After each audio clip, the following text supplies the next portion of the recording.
So this is a very, very special episode of Ameba Meets. We have Marco and João. You guys were basically one of our first customers in Portugal, both garment manufacturers. Maybe you can just give a quick intro about yourself, tell us a little bit about yourself, and we can take it from there. Yeah. Hi, Cedrik. It's good to be here. Thank you for inviting us over to speak. It's always a pleasure. It has been a really cool journey with Ameba. Actually, I think we met by serendipity, and then we a great partnership was born. So thank you for trusting us also as a partner. So as far as we are concerned, we are Anglotex. I am Marco. I'm João. My brother João, and we are Anglotex.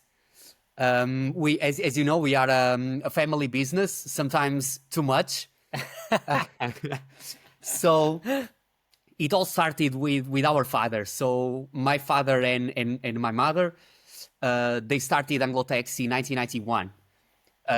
So they started as a small sewing unit with 7 people only.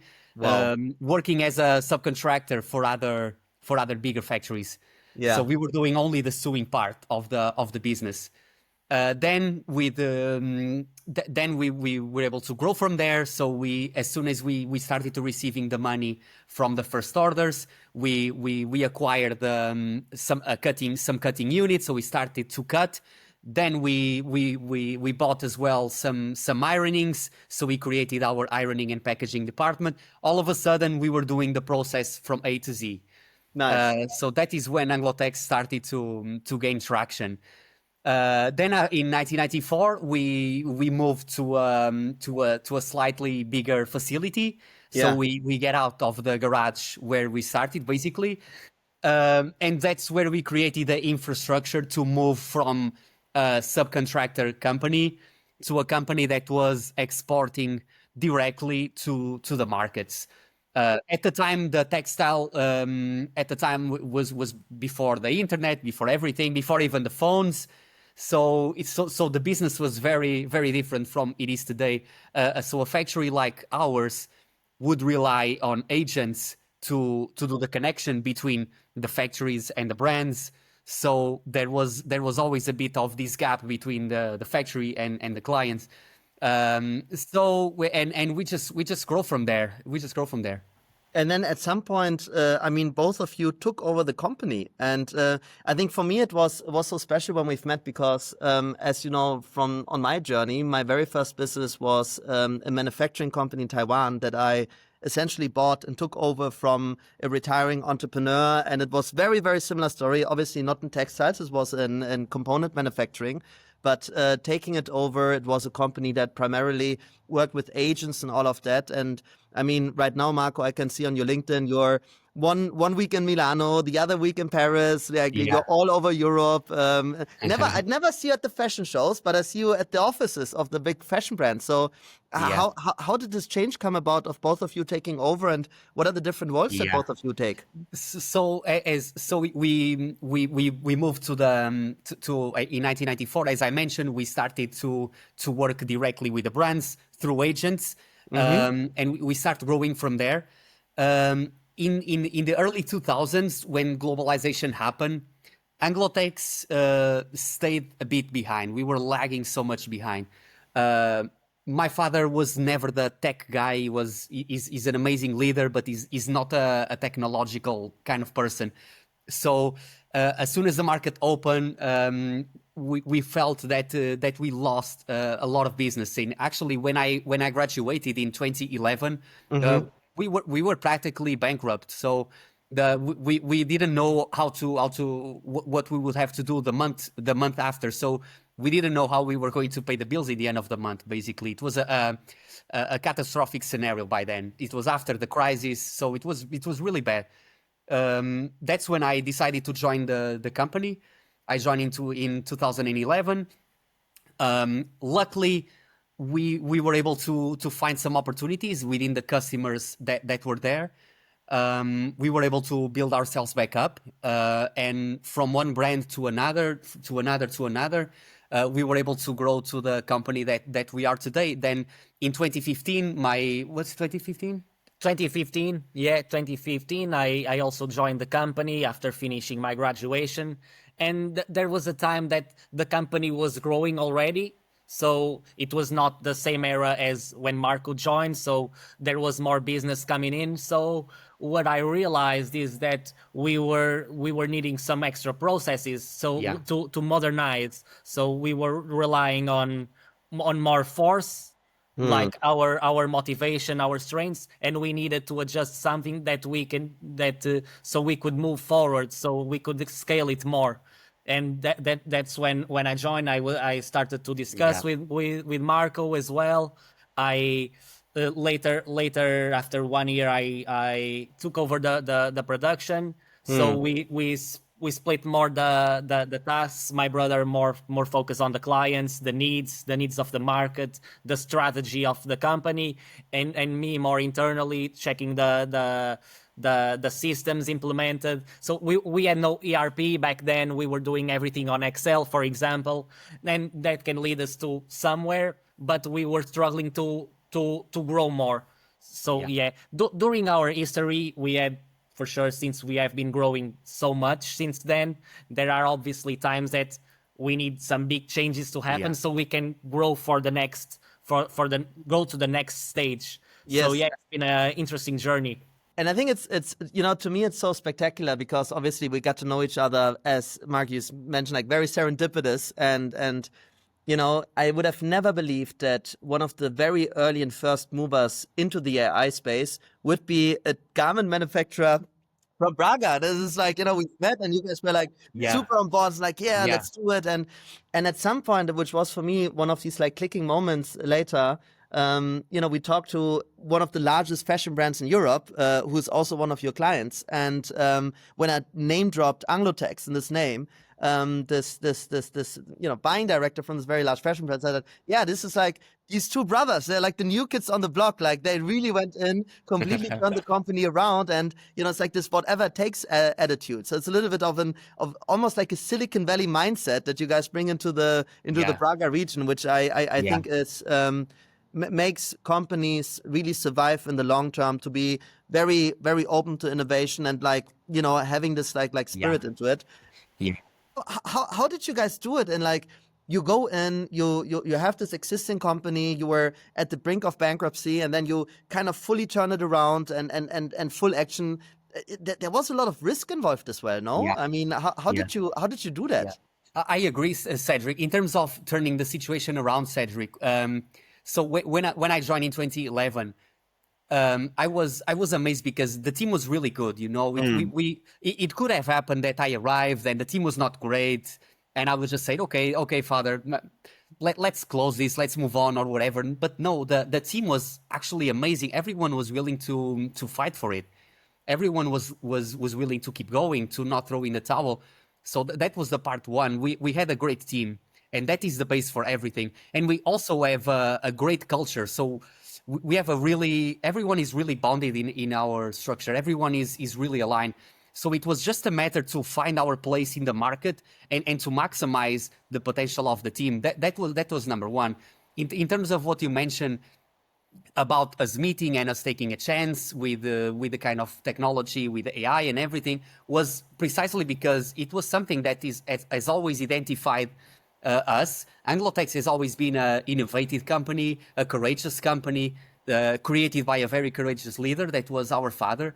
And it was a shame for us to see the business almost dying, because at some point we stopped innovating, we stopped taking risks, we stopped hiring the right people, we stopped bringing on technology on board, new machinery, new systems, whatever, and that's almost costed our entire business, our life, if you want to put it in this way, because we were done. So as soon as we joined, the mentality, what can we do different? And we have been refining our processes ever since. One improvement after the other, first with myself, to bringing some commercial energy, some risk taking, sharpening the first few procedures, refining the company culture, making it stronger. And then João came over and he brought some other value to the business. So he brought structure. We invested in systems. We invested in management procedures. We hired a lot of great people. When we met, we were like, so when the internet came, Anglotex was not fully on board, and it almost costs us our business. So with the AI coming, what can we do to make sure that doesn't happen? So that has always been the mentality. That's why we knew straight away that we had to meet, we had to speak, we have to give this a test, basically. Nice. No, I appreciate it so much. And for me, it was so impressive because, as you've mentioned, I still remember our first meeting, and we went to the original Anglotex factory, and I thought that was it. And then Joao said, oh, but we just have a new factory, and let's go to the second factory. And it was like this massive thing. And I still remember you showing us around. It was like, oh my God, like you guys are really growing and expanding and trying so many new different things. What would you say? I think in the Portuguese market, what I see is there a lot of players actually have died because they were not able to innovate and were kind of stuck in the past. Some players have grown a lot by acquisition and kind of buying more and more operations and becoming very big. What is the niche and the angle that you guys identified for Anglotex? And I've seen that you've been partnering with some brands that started small and became really big, and you've been their partner for their entire journey. Maybe you can talk about that strategy that really makes you unique in that landscape, because I found it quite unique. And I see from the market and from the different brands that we speak with that you are actually quite unique in what you're doing. So maybe tell the audience a little bit about that. Yeah, so it's part of our culture to the risk-taking side. And for that reason, we're happy to onboard new companies, new brands, as long as they are aligned with our values. And we were lucky to have witnessed a lot of success cases ever since our starting. So, for example, AllSaints, you have AllSaints, for example, that is one of our oldest clients at the moment. We work with them for over 15 years now, which is a lot. And we've been with AllSaints since they were small, since they were medium company, then they grow, then they were acquired, then they went to this transition. So we have witnessed how we know how to help companies go into the next step. We witnessed the same with the Moncler Group, for example, that grow up exponentially. They didn't even did jersey before. Now the jersey is what a very important business driver for them. So we as a company we are agile, we are flexible, we are very competitive as a group.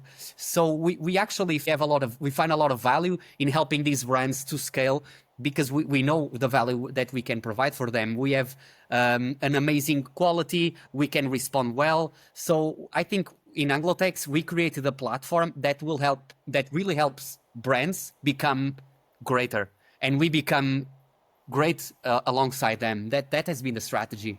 It is so interesting because, again, I come back from that background where I've been a supplier myself, and I think the biggest success that I've seen with companies, with my own clients, were clients that were truly partnering with the supplier and growing together.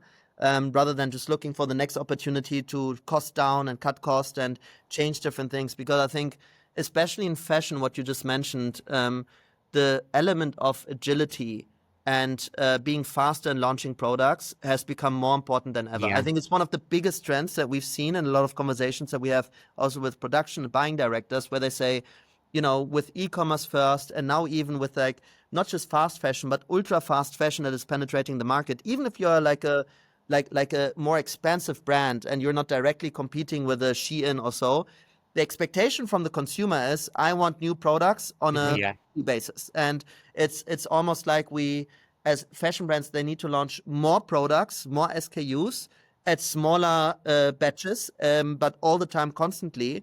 And this is just a model that doesn't really work with a lot of manufacturers that are very far away, or maybe are low cost, but they always require a very high MOQ.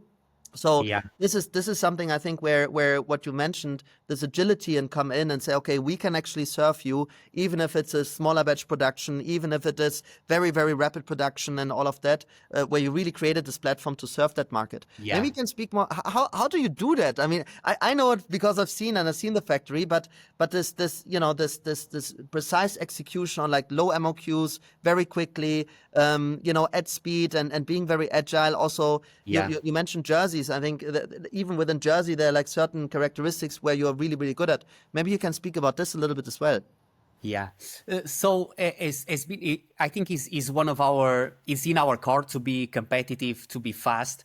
And I think the market in that sense actually is playing to our strengths, because we can do stuff that and we have the structure to do stuff. And most of the reason why we can do those things so fast is because of the structure that my brother and his team has set up. Everything works like a clock, actually. Sometimes I'm amazed with the team's work. I send emails every so often, like, congratulations, what a great turnaround. It's true, but and in reality, I really mean it. For example, we helped this customer launch a totally new project.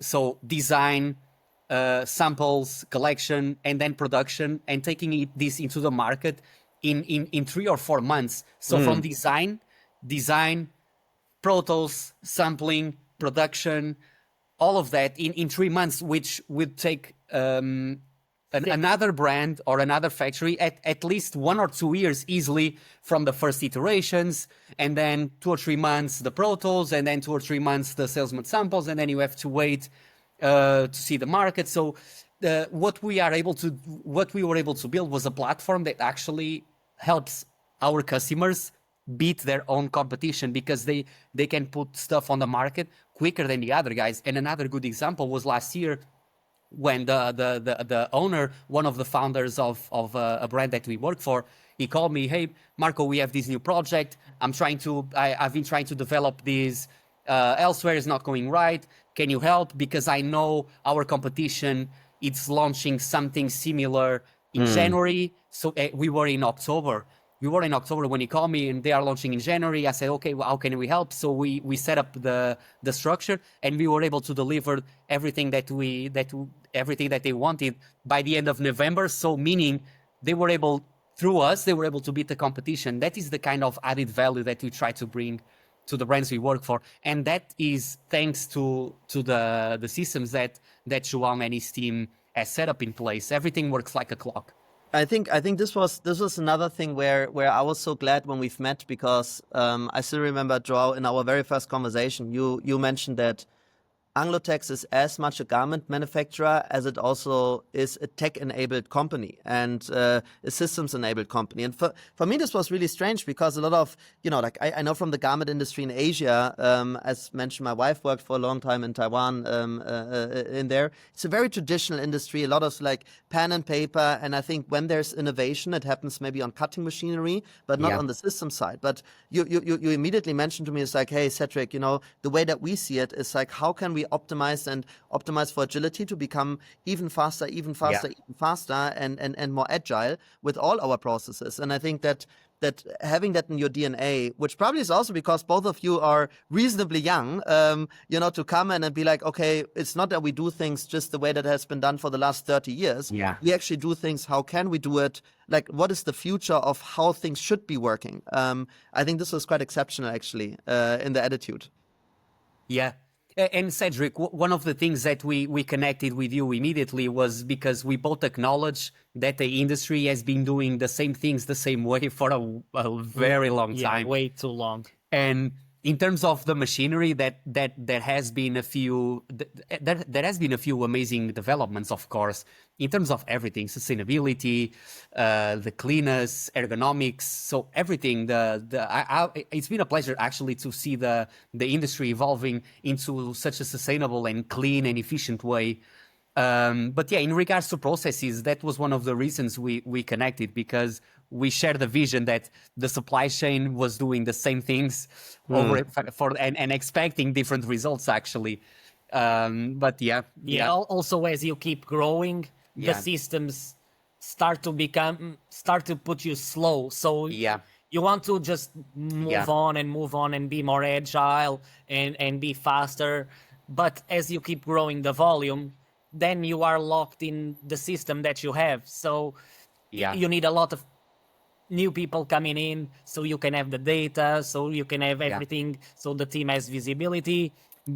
And these systems are so outdated already. They are not user friendly anymore. So right now we need to see everything really quicker. Yeah. Like we need to have it on time.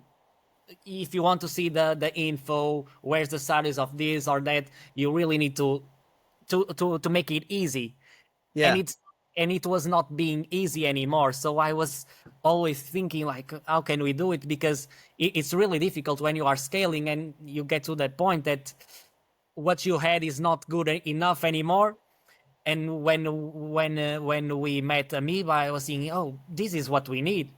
Nice. It was basically Yeah. like this. We need an extra hand right now. Yes. Nice. We need to make Yeah. it quicker. And I think it goes back to what I saw with you guys specifically, and this was to me one of the biggest contrasts, because have been primarily selling and working with fashion brands previously, and in fashion brands there's this disconnect between, it's a very creative process launching new products, and then it kind of goes into the supply chain. But the creative process, of course, there's like data on customers and whatnot, but generally there's like, it's a matter of design and, you know, a little bit not so tangible and quantitative. Whereas when I talk to you guys, you immediately say, Cedrik, we track everything. And what we don't track yet, we want to start tracking. Like, you know, from the machines, from the output from the machines, from everything. Like you basically, you know, you're like this machine for the fashion industry. But in the background, you have like dashboards and you look at it and you're just like, where can we get better? Where can we optimize? What is the throughput? What is the output? And really, really tracking that. So it was for me a completely different mindset when it comes to how do you look at a fashion supply chain compared to maybe a brand, or maybe also to other garment manufacturers that are a little bit more, they just are very reactive to what the brand wants and not proactive in saying, hey, but this we can even do better. And if you make this design change, we can do it even more cost efficient. And I think here you guys really go very deep into this proactivity of like, how can you even help your customers and the brands to be more efficient on the supply chain side within the operation of Anglotex? So Cedrik, how do you envision the factory of the future, for example? It's about having that vision and then take small steps to materialize it. So at first, it all starts with the communication between brand and company. So we have a merchandising team of almost 20 people now.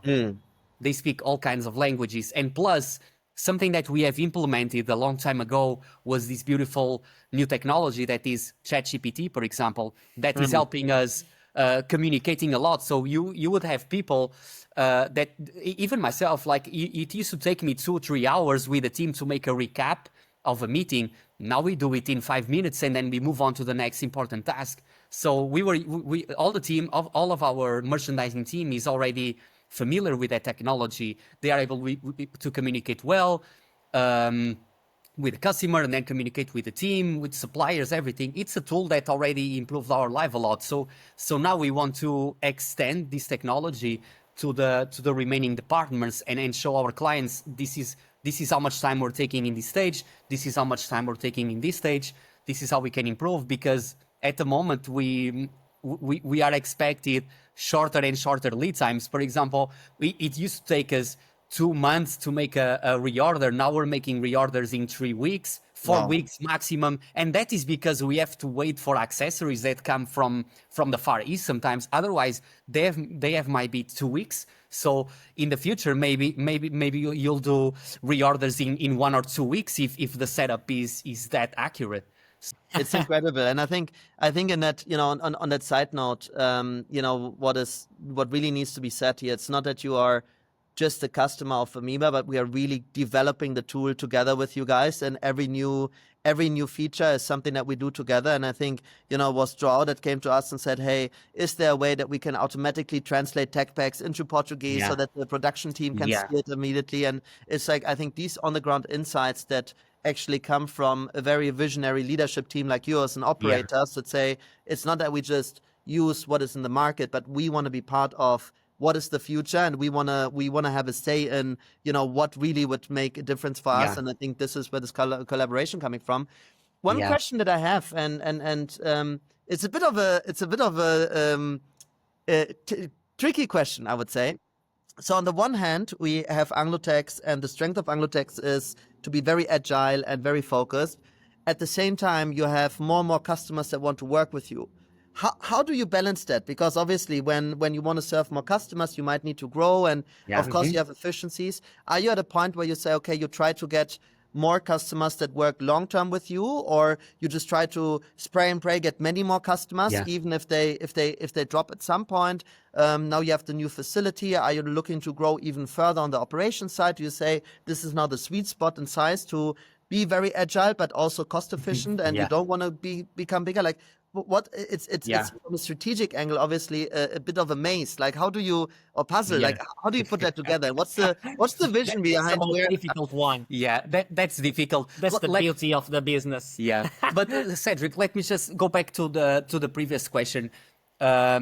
So how we can, so the reason why we are able to, as leaders, to take these decisions to engage in these new type of technologies is because we know the business from inside out. We were born there. We have grown there. It's where we were spending our after Vacations. classes, our holidays. Our friends used to be in the south of Portugal enjoying the discos and the beaches, and we were at the warehouse packing boxes. So we know the business inside out. And you mentioned this amazing tool that Ameba is developing for us about translating the tech packs. That need comes from us knowing that sometimes we would stay late until midnight translating On tech packs, weekends. or coming Yeah. or having a beautiful breakfast on a Saturday and then go to the factory to translate more tech packs. So that is the reason why we are able to implement this, because we know how each step of the process works. How you are helping us now, our buying team, is because we were buyers ourselves on the Sunday afternoon, so we know the challenges from inside out. So so first it was us, then it's our team, and now we have this amazing tool that we're developing together that will help our team developing the business and the operations further. And then in terms of where we want to go, for us it's clear. We want to double our volume ASAP, even though this is a very tough period that we're living. So it's not realistic to expect that we will double the business next year or the year after, but we want urgently to double our business. This is in our mind. So now it's just a matter to how to double our business and still be able to deliver this top performance to our clients. That's the challenge. That's why we're working together with companies like Ameba, that will help us with the same people or with a few more key people to do double, because we have to double our volume ASAP to be It is super interesting, because I think that there's this almost like traditional way of scaling where a lot of companies and maybe you know, also older owners or so, they only think in terms of headcount. It's like, okay, how can I find more workers? How can I find more workers? How can I buy more machines? But then they don't really think about these efficiencies that you can actually create in a very, very forward-looking way with either technology or also process change, or even, Marco, I really love what you're saying, which is the culture element, right? It's like, how do you translate a certain culture of top performance into the company? And I mean, I can only see it from the LinkedIn account. You guys do a lot of events with the team. You do a lot of like team building, and much more than what I normally see in other garment manufacturers, where it's a bit more hierarchical and top-down structure, and it's like, that these are just the workers, whereas here it's like you mentioned, it's like a family, and you have like a family day where, you know, you bring your daughter and everyone brings their children, and you know, it's there together, and I think that this is also another area of unlock for efficiency and productivity when you have a team that is so bought in as what I've personally seen at Anglotex. Nice. Yeah, I mean, we spend more time at the company than at home sometimes. So when you go to the company, it must be something that you really feel bounded with and connected with. And you know, the industry is a really tough. It's really tough for the people that are working in supply chain. It's really tough because there's a lot of ups and downs. Something was great in one point, the next day there's an issue coming in. So it's always issue, solution, problem, solution, and it's tough. So we really need to be bonded together to keep on going. Yeah, the stakes are very high now, and you need everyone on board. But it's not even about that. It's about that for us, our culture is as important as our sales, as everything else. For us, our people, our team, it's everything actually. So we take this seriously. We have a HR team that is now it's led by my wife actually. So she has help of 2 people. So it's a 3 people department already. And the main mission is to be there for the people, to listening to them, to be on the field, to collect feedback, to see how they can improve, what value can they give, what type of training do they want to do, what kind of activities we can build so we can bond further. I think it's really important to have a company that you are excited to go in the morning rather than, oh my God, this is a burden actually. I don't want to go to work because I don't like that guy, or I doesn't feel anything. So we want to, it's about controlling what we can control. Yeah. Business is tough, supply chain is challenging, the macroeconomic context is not great, geopolitical, whatever, but how can we disregard not listening to that noise and focus on what we can control, provide good conditions, give conditions to the people, give them training, make sure they are listened to, make sure that we make activities to bond. That is what we can control. Together we build Anglotex. And I think it's as you mentioned, through the history of Anglotex, it's truly in the DNA, because as you've mentioned, at this very difficult time post financial crisis and all of that, when you went into the business, the only thing that was there was actually the team. And you know, this was the bet that you guys made, and I think thereby it truly translates back into the DNA of the company, because otherwise Anglotex wouldn't be here if not for the team, as you've mentioned by yourself. Yes. I think to the point of João, I still remember a very fun memory is in our first meeting, you instantly asked me not if I want to have some water or like some office snacks, but if I want to have a protein pudding. And to me it was clear, okay, this guy must live in the company, because normally in a company fridge you don't have protein pudding and protein shakes, and it was full with it. So you know, this was to me, it was clear, like, this is, you guys truly live in the factory, which is very amazing. Well, that's it already. Thank you guys so much for sharing your thoughts. It is to me, as a final word, extremely inspirational having met both of you. I think the story of, you know, like both of you joining the family business, turning it around, growing it to the point like that it's right now, taking over as a second generation, innovating. I think it's something that it's very special. And I'm just extremely glad that we've met, and I'm learning a lot from you two, not just on the product side and on the AI side, but also on the leadership side. So thank you so much Thank you, Cedrik. It's about appreciating everyone that is involved in Anglotex from the beginning, since my father, even before my father, his sisters that borrow him the money to build the first Anglotex with 7 people, and then the first few people that believed in my father, that joined him, my mother that was a huge support as well, all the team, and then eventually us. So everyone, Anglotex is our amazing factory partners as well. So Anglotex is not João and Marco and my father, is a collective of individual. Is Cedrik also. So we're grateful for you, and it's a pleasure actually to have partners like you that help us, that will help us grow and serve our people. I think we're all very proud to be part of the Anglotex ecosystem and the Anglotex family. So thank you so much, and Thank you, Cedrik. Thank you, and have a great rest of the week. You're a great CEO, Cedrik. See you soon. See you soon. Bye. Say hi to the team. Oh, I will. Bye.